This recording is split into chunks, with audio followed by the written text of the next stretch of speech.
Welcome to Thinking Deeper by 6-7. Imagine you're 30,000 feet up, cruising altitude. You're relaxed, maybe reading a book, trusting that someone competent is in the cockpit. Then the intercom clicks on. But it's not the captain. It's a terrified flight attendant who whispers, "We've just checked, and the cockpit is empty. There is no pilot. There never was." That sheer existential panic, that vertigo of realizing no one is steering the ship. That is how humanity feels without God. Today we are looking at a philosophy that says there is no pilot, there is no God, there is no soul. And yet this isn't atheism. It's something far more radical, a terrifying freedom that demands we stop comforting ourselves with fairy tales. Before we jump into the void, a quick request. If you like my channel, please subscribe and press the like button. It really helps us keep these deep dives coming.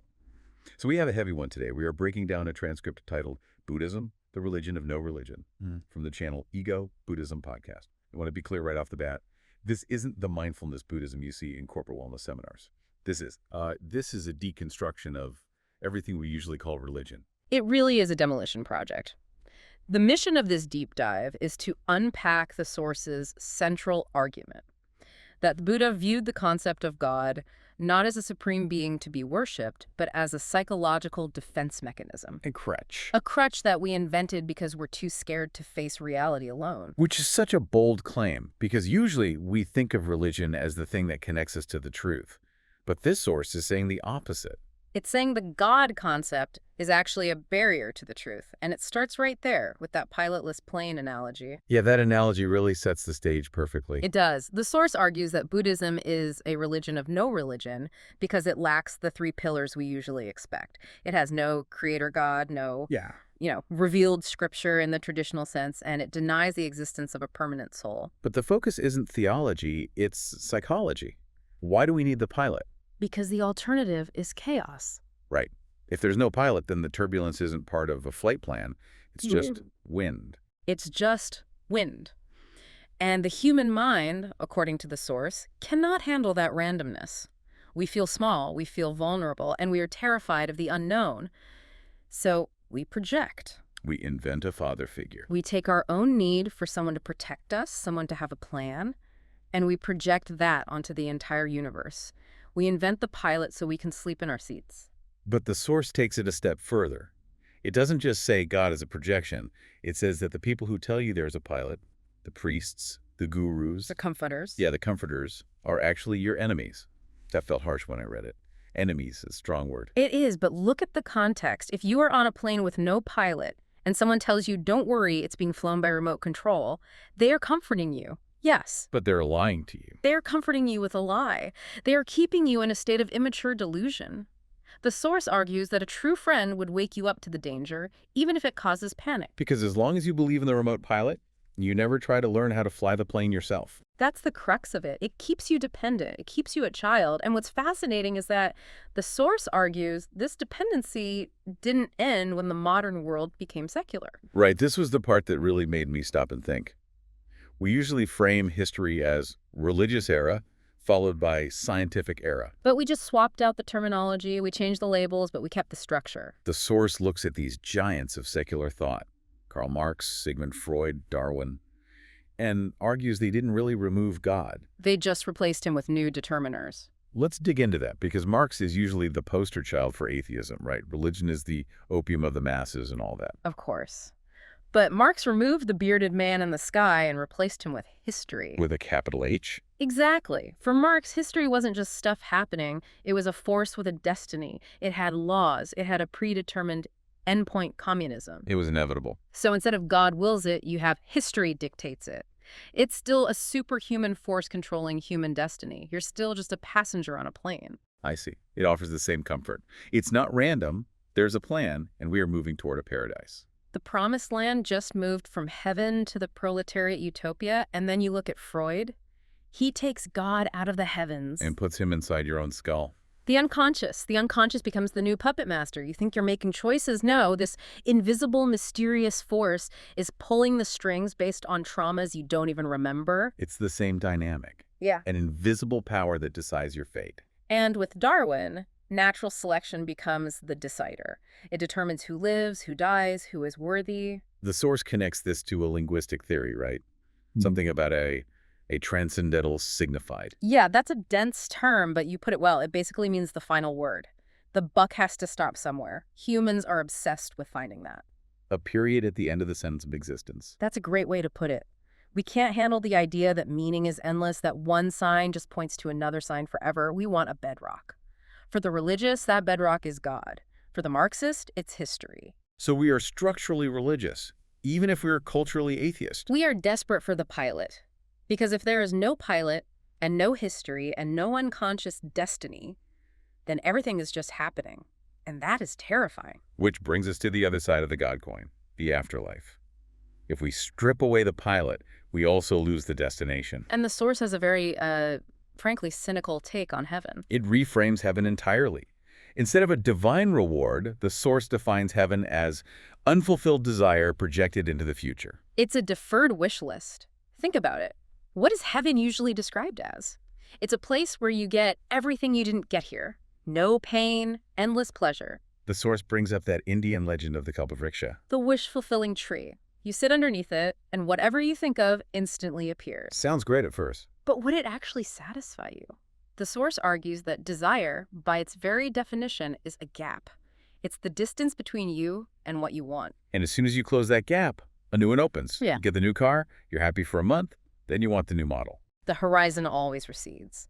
So a place where you get everything you want is a trap. You just be bored or anxious immediately. This leads to a really provocative comparison in the Source. It does. It says there is no fundamental difference between a greedy materialist on Wall Street and a devout religious person praying for salvation. Because they both just want a payoff. They are both playing the same game of commerce. The materialist wants the reward now, money, power, pleasure.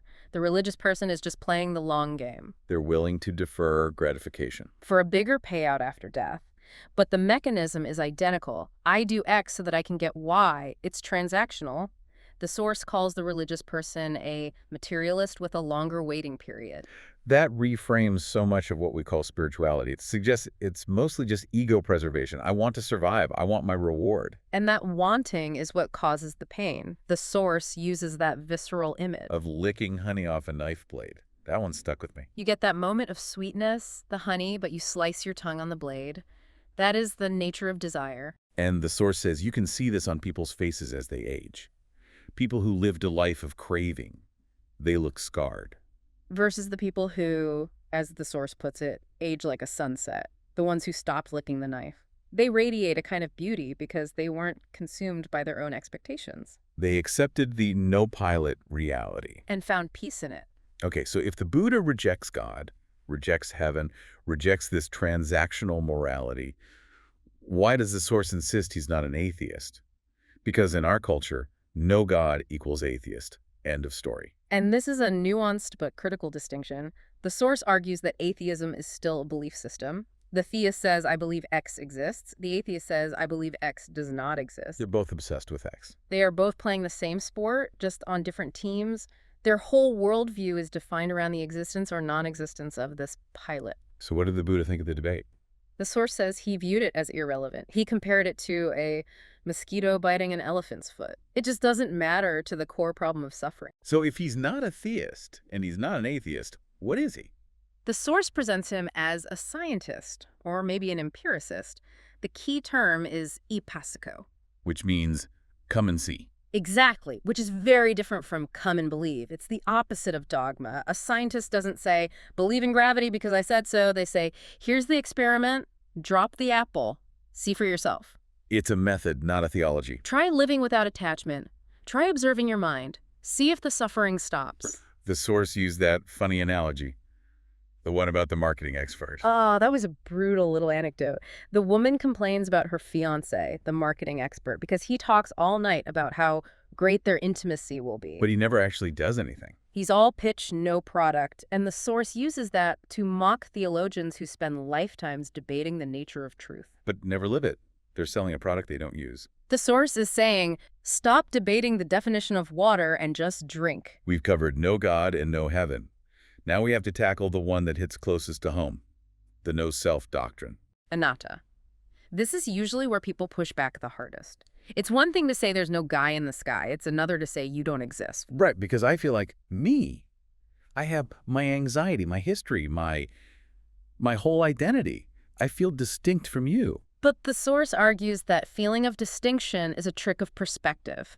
It uses that geography analogy. You look at a map. You see North America, Africa, Europe. They look like separate things. Surrounded by water, sure. But if you drain the ocean, you realize they're all just mountains rising from the same crust. There is only one Earth. So the separation is an illusion caused by the water level. And the source argues that our souls are just the peaks of one single consciousness sticking out of the ocean. We think we are separate islands, but deep down we are the same Earth. But today we're more obsessed with the self than ever. Personal brands, social media.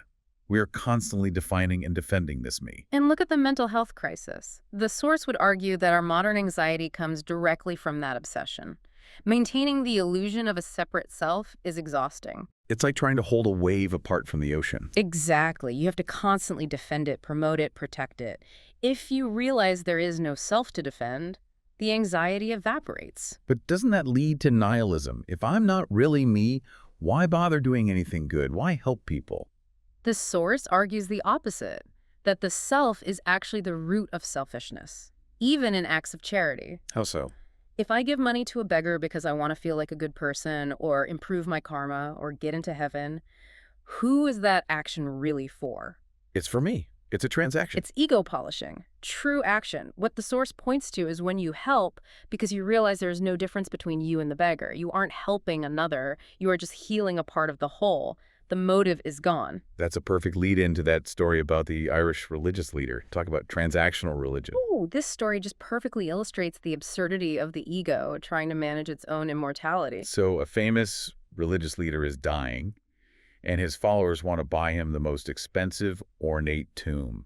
And he refuses. He demands the cheapest, shabbiest plot in the cemetery. Which sounds incredibly humble on the surface. Until he gives his reason, he says, I'm only going to be dead for 3 days, like Jesus. Why waste the money? The arrogance is just breathtaking. It's the ultimate certainty of the fool. He has mapped out his own resurrection, and the source contrasts this loud, table-pounding certainty with the hesitation of the true sages. Why is hesitation a sign of wisdom? Usually we want our leaders to be confident. In sales? Maybe. But in the world of truth, confidence is usually a sign of blindness. The source mentions the shift in physics from Newtonian certainty to quantum uncertainty. Heisenberg. Right. Heisenberg showed us that at the fundamental level of reality, you cannot know everything. Reality is fuzzy. The source argues the Buddha understood this thousands of years ago. The truth is vast and relative.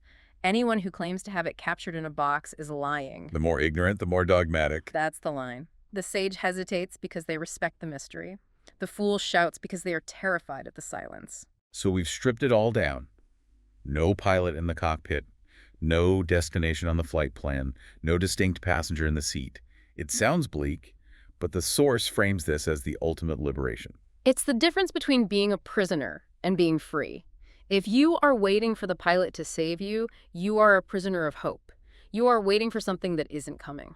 But if you realize no one is coming, you suddenly realize that you are free to fly the plane. Or, perhaps more accurately, you realize that you are the plane, the sky, and the flight itself. It changes the definition of religion from a system of beliefs to a system of waking up. That's the synthesis. Buddhism, in this view, isn't a religion of no religion, just to be clever. It's a tool to wake up from the dream of God, the dream of the soul, and the nightmare of constant burning desire. We've covered a lot of ground. I think we need to leave the listener with something concrete, a thought experiment. Yes. The come and see method. Try this. Sit quietly for a moment. First, strip away your belief in a God or a plan. Then strip away your belief that you are a permanent soul or self. Imagine you were just a temporary process, like a wave. Yeah. Finally, strip away your hope for a future reward. Take away the past and the future. Exactly. If you remove the God above you, the soul inside you, and the heaven in front of you, what is left right now? Is it a terrifying emptiness? Or is it, for the first time in your life, actual unconditioned freedom? That is the question. No map, no pilot. Just the flight. Thank you for flying with us today on Thinking Deeper by 6-7. If you enjoyed this turbulence, don't forget to like and subscribe. We'll see you on the next deep dive.